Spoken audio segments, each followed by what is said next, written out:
오늘도 샬롬의 은혜로운 찬양 하나님이 기뻐 받으신 줄로 믿습니다. 오늘 양양학교 졸업을 축하합니다. 예수님이 세상을 떠날 때가 이제 얼마 남지 않았어요. 그리고 제자들의 발을 씻겨 주었습니다. 그리고 잔잔한 어조로 말씀을 계속해 나가십니다. 너희 중에 하나가 나를 팔 것이라는 참 슬픈 소식을 전하기도 했어요. 그리고 내가 너희를 사랑한 것 같이 너희도 서로 사랑하라고 권면을 하십니다. 그리고 내가 너희를 떠날 것이다. 그리고 베드로를 향해서는 내가 나를 부인하게 될 것이다. 내가 왜 주님을 못 따라갑니까? 목숨을 다해 따라가겠습니다.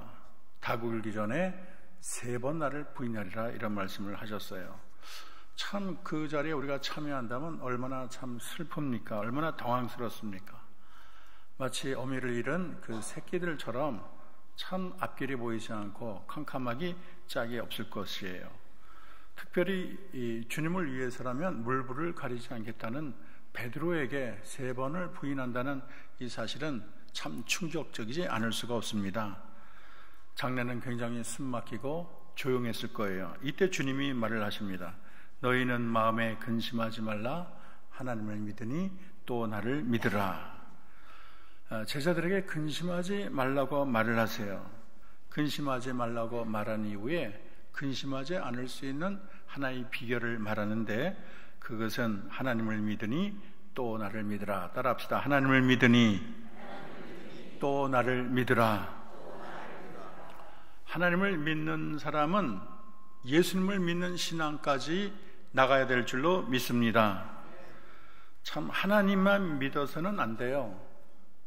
예수님까지 마음에 영접해야 합니다. 우리는 예수님을 마음에 영접해야 참된 평안과 기쁨과 행복을 누리게 될 줄로 믿습니다. 이 세상에는 유신론자가 있고 무신론자가 있어요. 근데 이제 이 철학을 공부하는 분들 보면은 참 하나님이 있다고는 인정을 하는데 그들이 인정하는 신이 우리가 믿는 그런 하나님이 아니에요. 우주를 통치하는 질서, 우주를 다스리는 무슨 능력이지, 인격적으로 살아서 우리와 대화하는 그런 신을 믿는 게 아니에요. 참 그런 자들은 참 하나님의 나라에 참 언저리도 가지 못한 자라고 여길 수가 있습니다. 또 신을 믿지만은 하나님 외에 얼마나 수많은 신들을 믿나요? 이런 자들은 하나님 앞에 큰 범죄를 저지르는 거예요.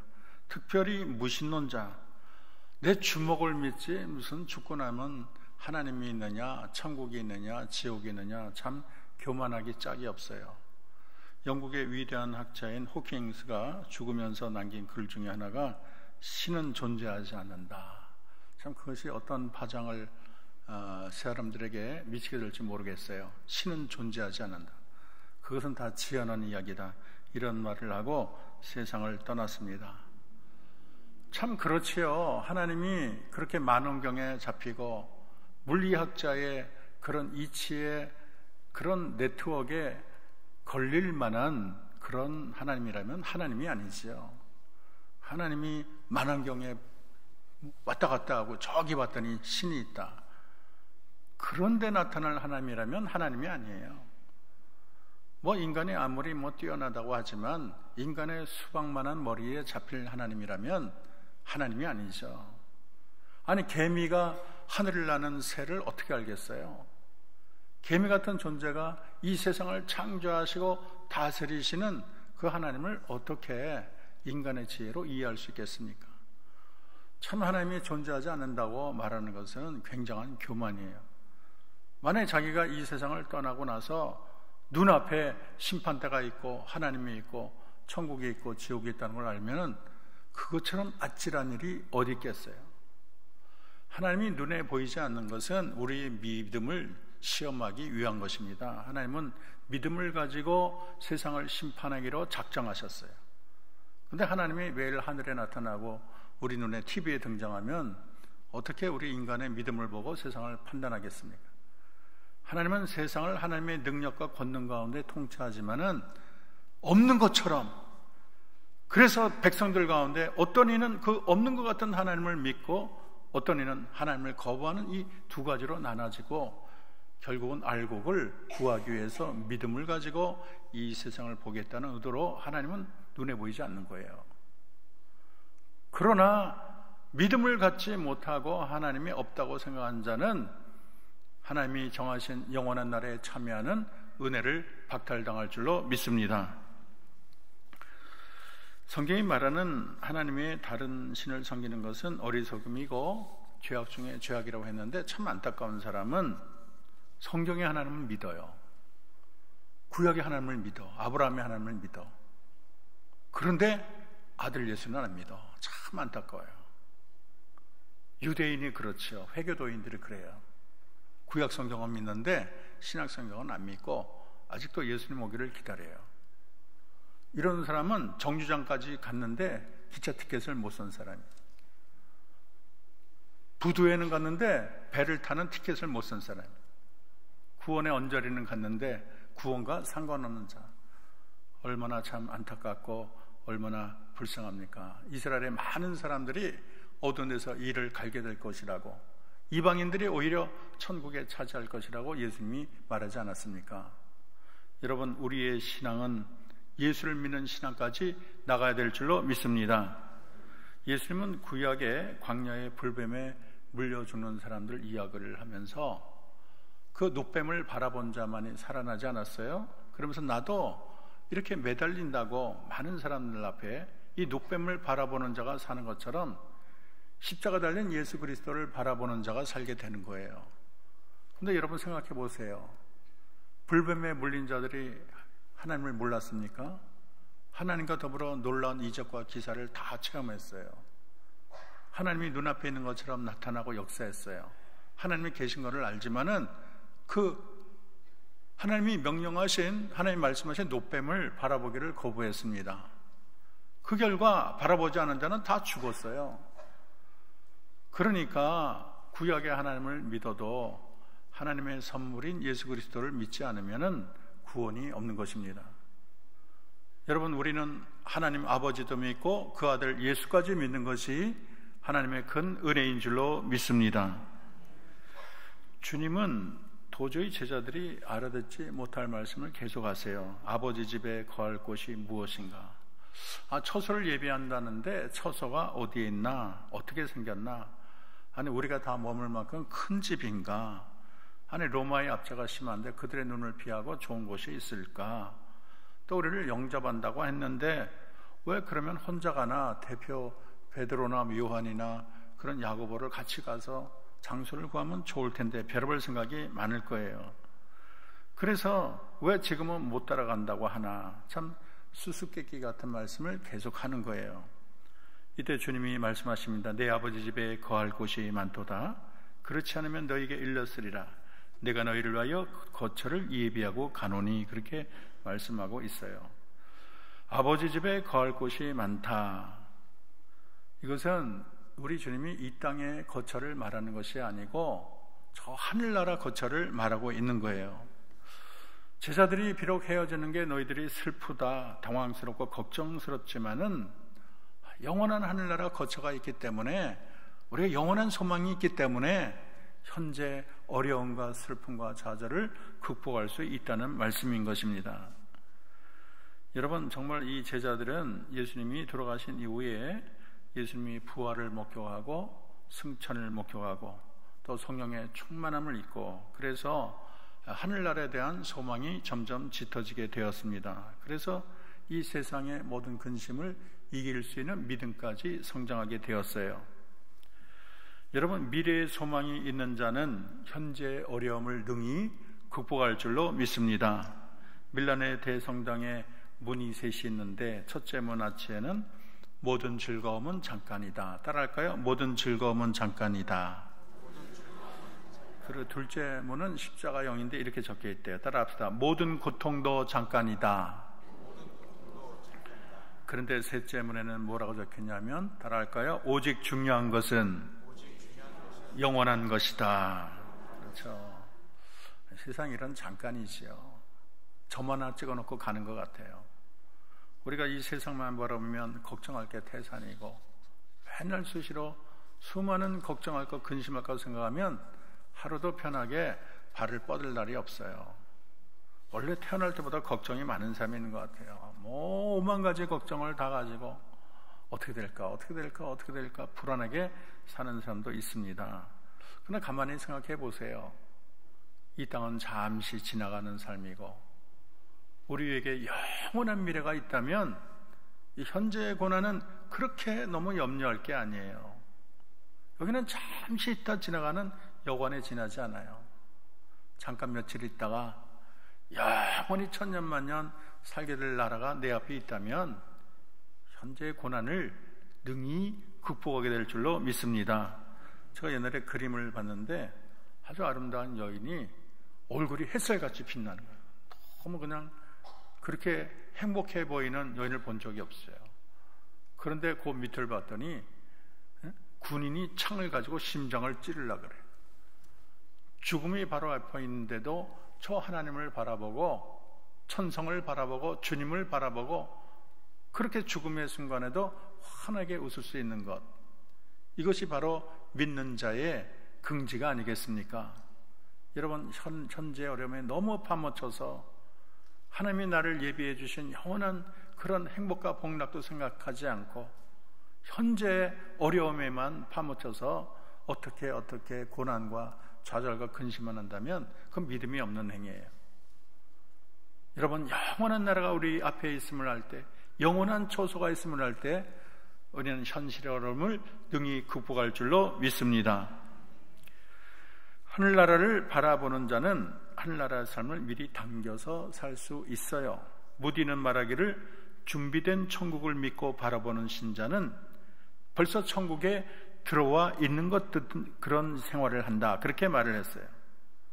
우리 천국에 들어가지 않지만 이미 나는 천국 백성이다, 이런 자부심이 있다면 현재 어떠한 시련과 어려움이 있어도 천국과 같은 그런 행복한 삶을 살 수 있다는 거예요. 여러분, 현재의 고난은 장차 나타날 영광과 좋게 비교할 수 없을 줄로 믿습니다. 사도 바울은 디모데후서 4장 8절에 이제후로는 나를 위하여 의의 면류관이 예비되었으므로 주곧 의로우신 재판장이 그날에 내게 줄 것이며 내게만 아니라 주의 나타나심을 사모하는 모든 자에게라, 그렇게 말을 했어요.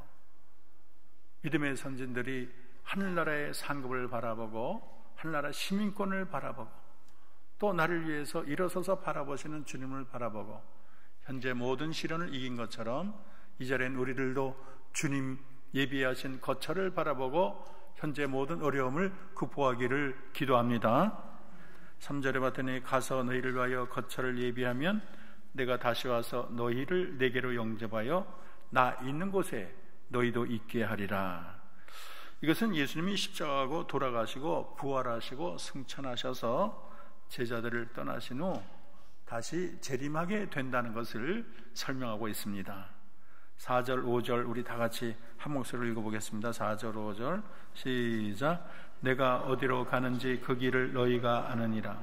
도마가 이르되 주여 주께서 어디로 가시는지 우리가 알지 못하거늘 그 길을 알겠사옵나이까. 이 요한복음에 도마가 충성스러우면서 약간 둔한 제자로 나타나요. 아직도 예수님의 말씀이 뭐를 의미하는지 잘 파악을 못하고 있어요. 이 땅에 어디 곳으로 아마 이해하는 것 같아요. 하늘나라인지 잘 몰라요. 근데 어쨌든 이 도마가 이런 질문을 해서 참 하늘나라의 많은 비밀이 드러나게 됐습니다. 주여 주께서 어디로 가는지 알지 못하거늘 우리가 어찌 그 길을 압니까 할 때 이 질문에 대한 대답으로 하나님께서 역사상 가장 빛나고 영원한 진리를 우리에게 알려주셨습니다. 그것이 바로 6절이에요. 6절 우리 다 같이 큰 목소리로 봉독하겠습니다. 내가 곧 길이요 진리요 생명이니 나로 말미암지 않고는 아버지께로 올 자가 없느니라. 내가 곧 길이요부터 시작. 내가 곧 길이요 진리요 생명이니 나로 말미암지 않고는 아버지께로 올 자가 없느니라. 예수님은 제자들이 생각했던 것과 다른 방식으로 설명을 합니다. 아마 예수님은 제자 중에는 이스라엘 지도를 펴놓고 여러 지명을 열거해서 은밀히 숨긴 길을 그렇게 얘기하리라고 믿는 제자들도 있었을 거예요. 근데 이 제자들의 기대와는 딴판으로 예수님 자신이 길이라고 설명하시고 나로 말미암지 않고는 아버지께로 나갈 자가 없다고 그렇게 말씀하고 계십니다. 참 인간의 상식으로는 이해하기 어렵지요.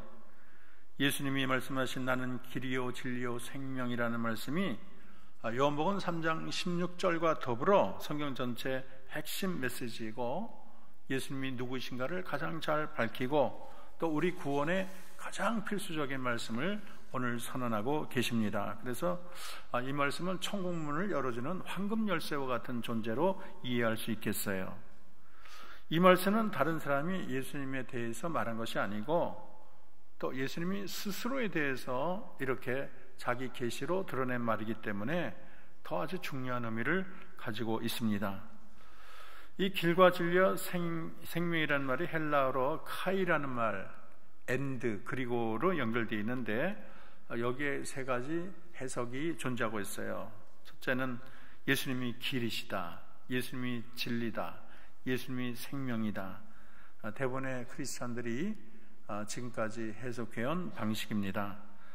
그런데 암브로시우스나 어거스틴을 비롯한 많은 학자들은 말의 어법이나 요한복음의 앞뒤, 복음의 전체 메시지를 고려해서 다음의 두 가지 해석을 굉장히 선호하고 있습니다. 이 두 번째 해석이 뭐냐면 길과 진리에서 진리를 형용사적으로 해석해서 진리의 길 이렇게 해석하고, 또 생명을 목적으로 해석해서 생명에 이르는, 그래서 나는 생명에 이르는 진리의 길 이렇게 번역을 하는 거예요. 그리고 세 번째는 진리와 생명을 목적으로 봐서 나는 진리와 생명에 이르는 길, 이런 해석이 가능합니다. 지금 6절에서 지금 그 길을 아버지께로 가는 길이라고 했는데, 아버지는 속성이 진리와 생명이 아닙니까? 그래서 진리와 생명이 하나님의 속성이에요. 그래서 아버지께로 가는 길이라는 것은 진리와 생명으로 가는 길로 해석이 될 수가 있습니다. 이 세 가지 해석이 다 가능한데, 오히려 이 세 가지 해석은 어느 게 맞고 틀리다기보다는 예수님의 풍부함을 드러낸다고 볼 수가 있습니다. 예수님은요, 하나님 자신이시면서 하나님을 드러내는 계시자예요. 그리고 예수님은 하나님 자신이면서 하나님께 이르는 중보자가 되십니다. 예수님은 진리 자체이면서 진리에 이르는 길이 되시고, 또 생명 자체이면서 생명에 이르는 길이 된다는 게 참 놀랐습니다. 우리 예수님은 길도 되시고 진리가 되시고 생명이 되실 뿐만 아니라 진리와 생명이신 아버지께 이르는 길이 되시는 것입니다. 여러분, 예수님만이 구원이시고 또 구원에 이르는 길이 되시는 줄로 믿습니다. 오늘 이 예수님의 구원의 유일성을 강조하는데 이 세 단어 앞에 이 관사, 정관사, 해가 들어있는데 영어로 보면 더예요. 그러니까 이거는 여러 길 가운데 하나가 아니고 이 세상에 있는 하나의 길, 하나의 진리, 하나의 생명임을 강조하고 있는 것입니다. 여러분은 예수님이 길이라는 걸 믿습니까? 예수님은 이 세상에 보통 흔한 그런 길이 아니고 영생의 나라, 진리의 나라에 있는 유일한 길인 줄로 믿습니다. 아까 말한 것처럼 예수님은 구원에 이르게 하는 길이지만 사실 예수님 자신이 우리의 구원이 되시는 거예요. 여러분은 예수님이 진리이심을 믿습니까? 이 세상의 진리라는 것은 상대적일 때가 많아요. 어제의 진리가 오늘은 진리가 아니에요. 또 이 나라의 진리가 다른 나라에선 더 이상 진리가 아닙니다. 그러나 성경에 말하는 진리는 시대와 장소를 초월한 영원한 진리, 우리 주님이 모든 진리의 표준이 되세요. 또 예수님 안에는 조금만 희미한 그런 거짓도 존재하지 않으세요. 이 진리는 보통 진리가 아니고 이 세상에 무슨 삶의 이치를 깨닫는 정도의 진리가 아니고 영생을 주시는 진리이고, 죽은 문자의 진리가 아니고 영원한 생명의 진리가 되는 줄로 믿습니다. 여러분은 예수님이 생명이라는 걸 믿습니까?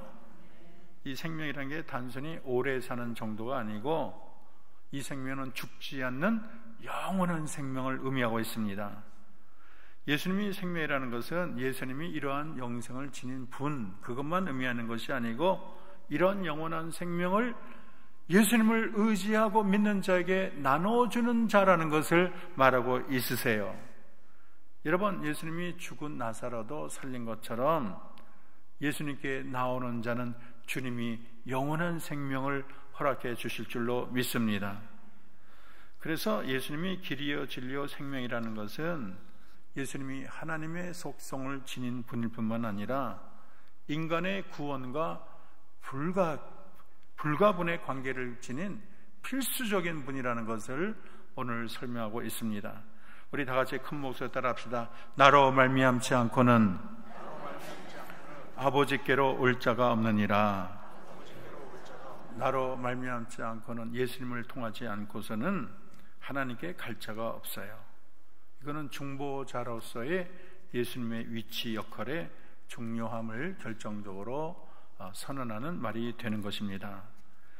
길이신 예수님을 통해서만 우리는 하나님께 나갈 수 있어요. 또 진리이신 예수님을 통해서 아버지를 알 수가 있고, 생명이신 예수를 통해서 우리는 영원한 생명을 얻을 수가 있는 것입니다. 요한복음 14장 6절 때문에 시험이 든 사람들이 많아요. 특별히 다원주의자들, 범신론자들, 휴머니스트. 아니, 예수가 뭔데 자기만 믿어야 구원을 받는다고 그러냐, 교만하다. 이 세상에 좋은 종교, 좋은 믿음이 얼마나 많은데 자기만 믿어야 구원받는다는 그런 독선이 어디 있느냐, 이런 사람들이 많아요. 여러분, 진리는 거짓에 대해서 관용할 수 없어요. 진리는 타협할 수 없어요. 구원의 길은 딱 하나, 예수를 믿으면 구원받고 예수를 믿지 않으면 멸망한다는 것은 이 세상이 끝날 때까지 변함없는 영원한 진리인 줄로 믿습니다. 종교다원주의는 부처를 믿어도 돼, 공자를 믿어도 돼. 부처 속에도 예수가 있어. 이 세상에 뭐든지 다 예수가 있고 부처가 있는 거야. 모든 건 다 한 가지야. 여러분, 서울에서 부산 가는 길은 광주를 통해서 가도 되고, 대구를 통해서 가도 되고, 인천에서 배 타고 가도 되지만, 여러분, 천국 가는 길은 오직 예수 그리스도 그 길 하나밖에 없는 줄로 믿습니다.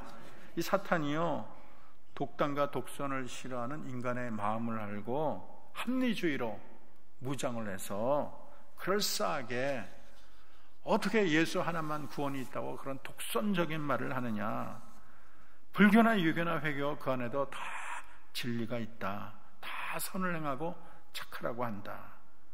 거기에도 잘 따라가면 구원이 있다. 우리는 익명의 그리스도인이다.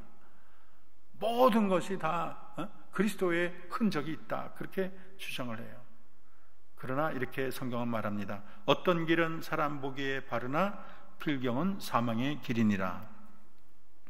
이렇게 선으로 무장하고 그럴듯한 그런 도구마로 무장한 것이 사람들을 많이 끌어당기지만, 저분 보니까 정말 구원이 있어, 너무 선량해, 부처님 얼마나 훌륭해, 공자님 얼마나 훌륭해, 이단들도 얼마나 화려하게 주장합니까? 수많은 사람이 이단을 따라가고 있어요. 요즘에 다 그럴듯하고 솔깃하지만 그것 따라가다가는 다 멸망하는 거예요. 만민중앙교회 이재록 감옥에 있을 때 보니까, 이 참 거짓 선지자의 종말이 무엇인가를 하나님이 보여주는 것 같아요. 그때 그 감옥에 있는 것을 이렇게 보여주는데, 심판대에서도 저런 일이 벌어지겠구나. 잘못된 선지자들, 하나님을 잘못 증거하는 자들은 영원한 그런 처벌을 받겠구나, 이런 생각이 들었어요. 여러분, 통일교를 보세요. 기독교에서 출발했지만 여러 가지 종교를 다 믹서해가지고, 그래가지고 이것이 구원의 종교에 있는 거냐 사람들을 홀리고 있어요. 특별히 저는 캐톨릭에 대해서 참 문제가 많다고 생각합니다. 프란체스코 카톨릭 교황이 종교다원제를 지지하는 그런 발언을 했어요. 2013년 12월 3차 바티칸 회의에서 이렇게 말을 했습니다. 모든 종교는 다 진리다. 카톨릭은 현대적이고 이성적인 종교이며 그동안 진화적인 변화를 겪어왔다. 모든 편협함을 버려야 할 때가 도래했다.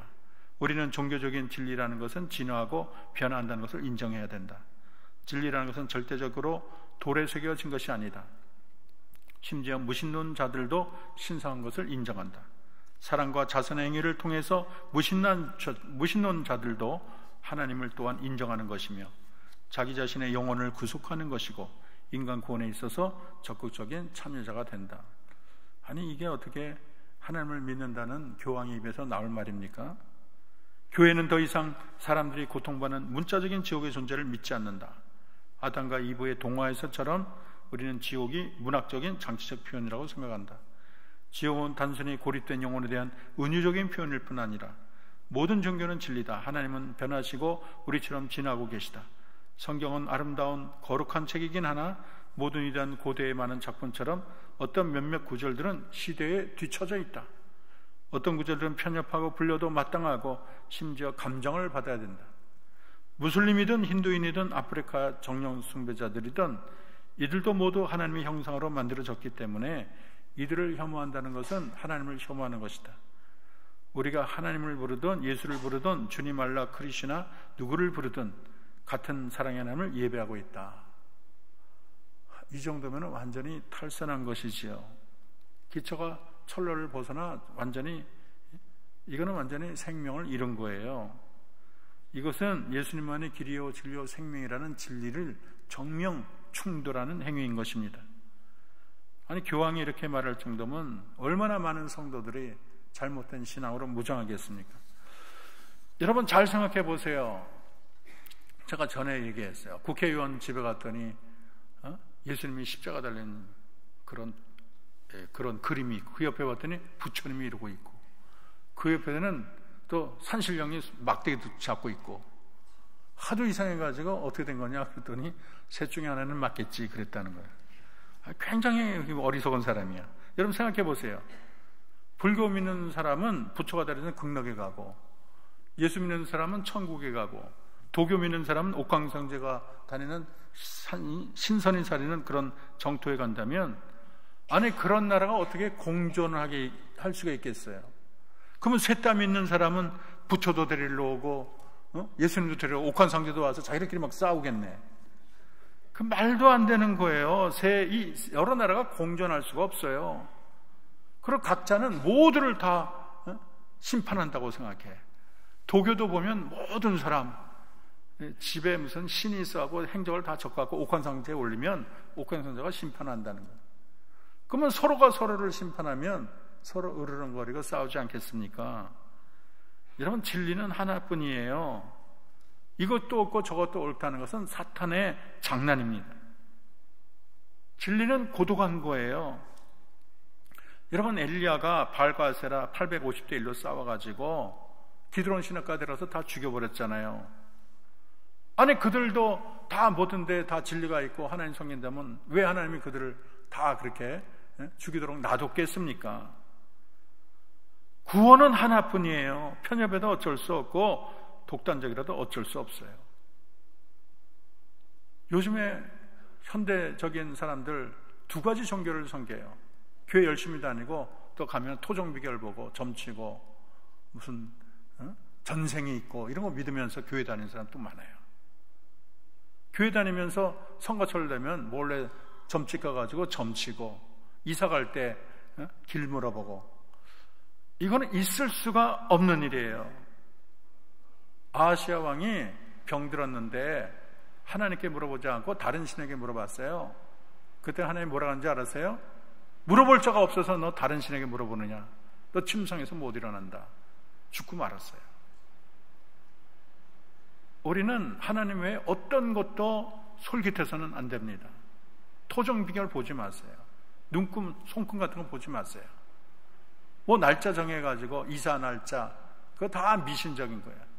어떤 사람은 교회 열심히 다니면서 집에 부적을 10개씩 집어넣어. 아이고 참 예수 믿는 사람이 부적이 있어 힘이 나나 봐. 있을 수 없는 일이에요. 하나님이 제일 싫어하는 게 혼합적인 신앙인 것입니다. 노아의 방주처럼 그 당시에도 훌륭한 배도 많고 멋진 배도 많았지만 다 가라앉았어요. 오직 노아의 방주만이 구원을 받았습니다. 천국과 지옥의 갈림길에 팻말이 있는데 예수 믿는 자, 예수 믿지 않는 자라는 팻말이 있어요. 베드로전서 1장 9절에 영혼의 구원은, 믿음의 결국은 영혼의 구원. 따라합시다. 믿음의 결국은 영혼의 구원이라. 우리가 믿음의 그 동아줄만 딱 잡고 가면 천국까지 이어져 있는 거예요. 옛날에 조호련 선수가 수영으로 현해탄을 건넜습니다. 영국에 있을 때 도보 해협을 건넌 사람도 있어요. 물론 인간의 능력으로 무슨 현해탄이나 도보 해협을 건널 수 있지만 태평양을 건널 수는 없어요. 그때는 겸손하게 배나 비행기를 타는 게 현명한 거예요. 우리 인간의 선행과 노력으로 현해탄이나 도보 해협을 건널지 모르지만 천국에는 갈 수가 없어요.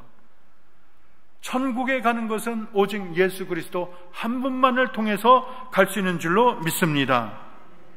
다른 이로서는 구원을 얻을 수 없나니 천하 인간의 구원을 얻을 만한 다른 이름을 우리에게 주신 일이 없음이라. 믿습니까? 우리는 생명 다는 날까지 오직 길과 생명과 진리, 길과 진리와 생명 되시는 오직 하나님, 오직 예수님 한 분만을 믿고 예수님의 그 공로를 의지해서 우리 모두 천국에 이르는 저와 여러분 되기를 주의 이름으로 소원합니다.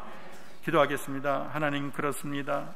이 땅에 오신 예수님만이 우리의 길과 진리와 생명이 됨을 믿습니다.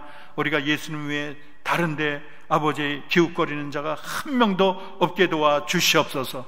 예수님과 붙여 예수님과 무슨 그 다른 믿음 하나님께서 싫어하십니다. 오직 예수님만이 구원이 있다고 선언하십니다. 우리는 오직 예수님 한 분만을 의지해서 천국에 이르는 주의 성도가 됨을 믿습니다. 이 신앙이 우리가 천국 가는 그날까지 변함이 없도록 도와주시옵소서. 예수님의 이름으로 기도합니다.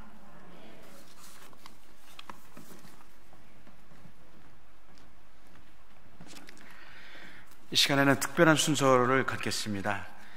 양육학교를 수료하면서 기도학교를 마치시는 정은영 집사님 나오셔서 귀한 간증으로 은혜의 시간을 갖겠습니다. 네, 안녕하십니까. 저는 정은영 집사라고 하고요. 젊은 부부 구역에 있습니다. 저는 이번에 기도학교를 듣게 되면서 이제 느꼈던 것을 여러 성도분들과 나누고 싶어서 이 자리에 나왔습니다. 이 간증 준비하면서 찬양이 하나 생각이 났는데요. 그것 조금만 부르고 시작을 하도록 하겠습니다.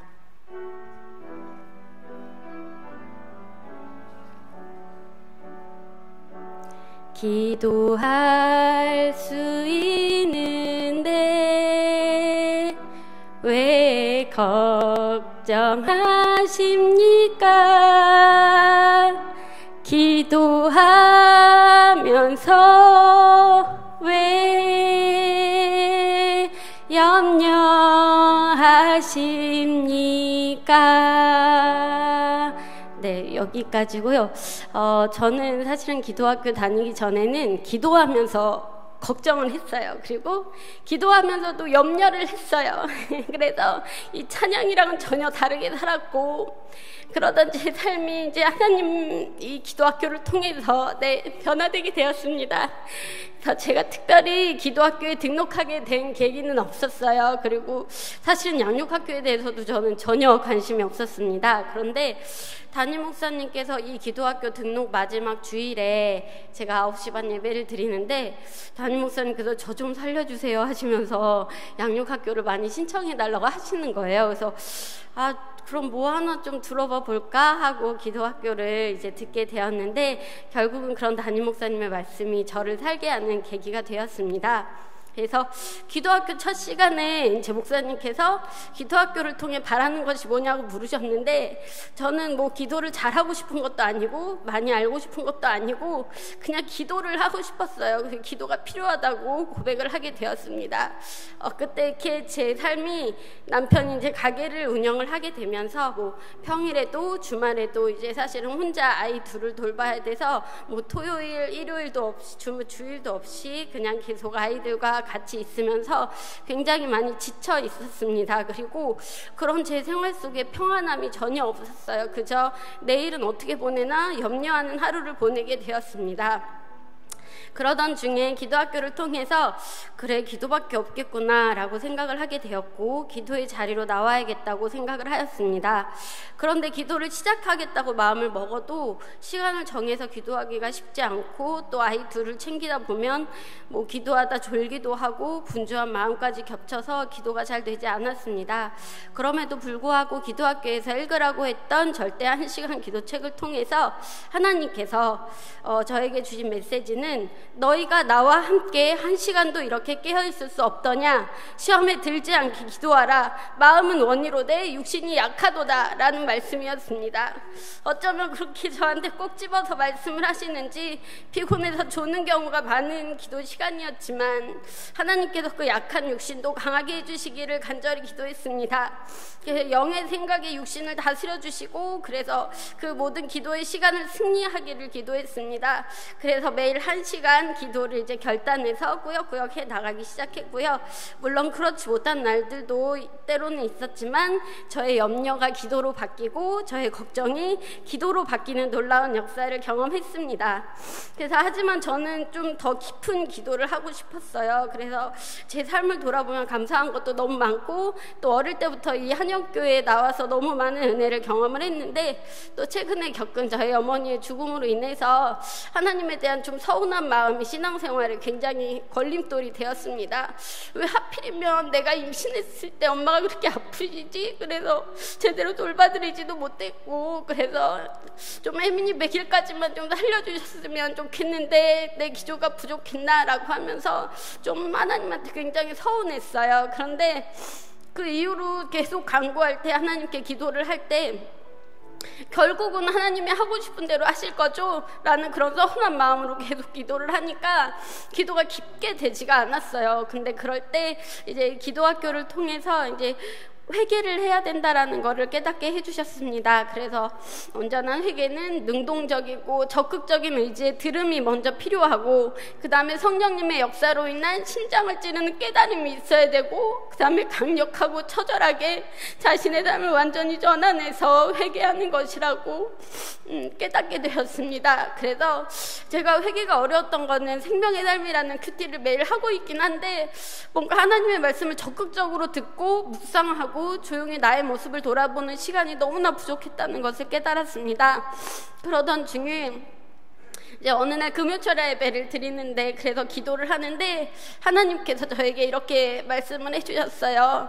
은영아, 네가 어릴 때부터 이 한영교회에서 하나님의 은혜 안에 너를 이렇게 키웠지 않니? 부족함이 없이 채워주었지 않니? 라고 말씀하시는데 너무 많은 눈물이 났습니다. 그래서 내가 뭔가 회개해야지, 기도해야지, 내가 그래서 뭘 열심히 노력해야지 했던 저의 모든 생각은 다 무너지고, 오로지 하나님의 생각이 제 마음으로 들어와서 그것만으로도 무슨 말을 할 필요 없이 그냥 기도를 하게 되었습니다. 그래서 때로는 내가 얘기하지 않아도 하나님께서 이렇게 강력하게 말씀하시는구나.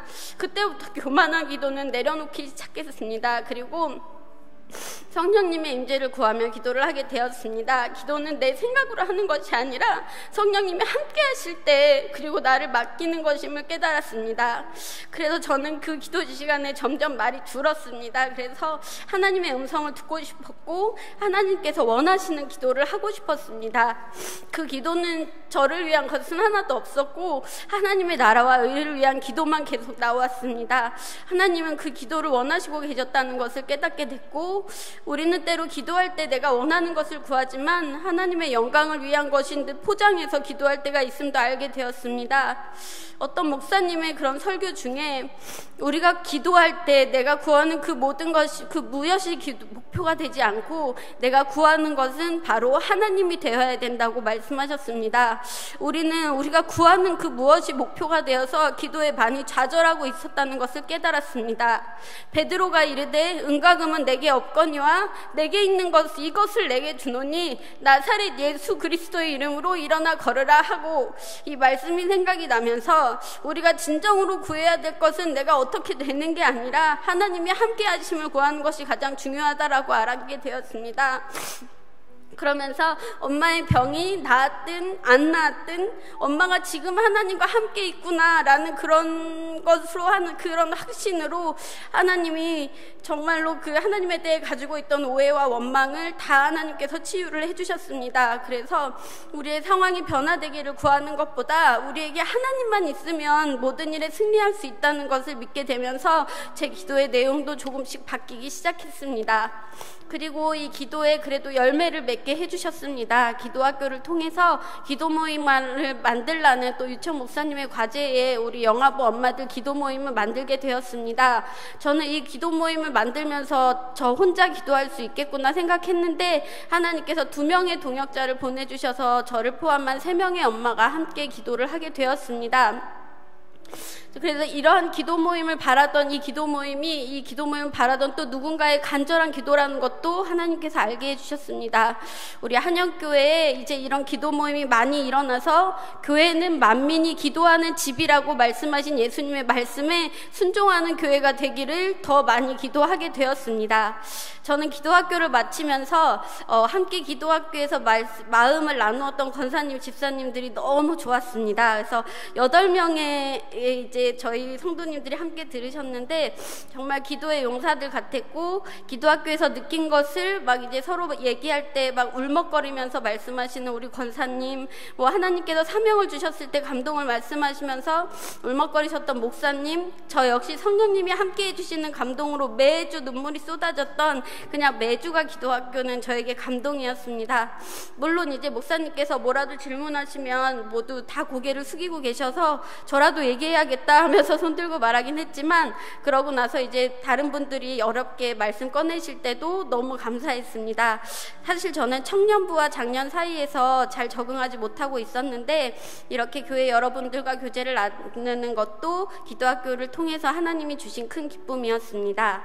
지금 생명의 산 큐티를 통해 알 수 있듯이 많은 남유다 왕들이 하나님이 함께 하시면 전쟁에서 승리하고 하나님을 버리면 하나님도 그 왕을 버리셨던 것처럼 저도 이 기도를 지속하는 데에 또 다른 영적 전쟁이 올지라도 하나님이 계시면 모든 전쟁에 승리할 것을 믿고 기도를 포기하지 않을 것입니다.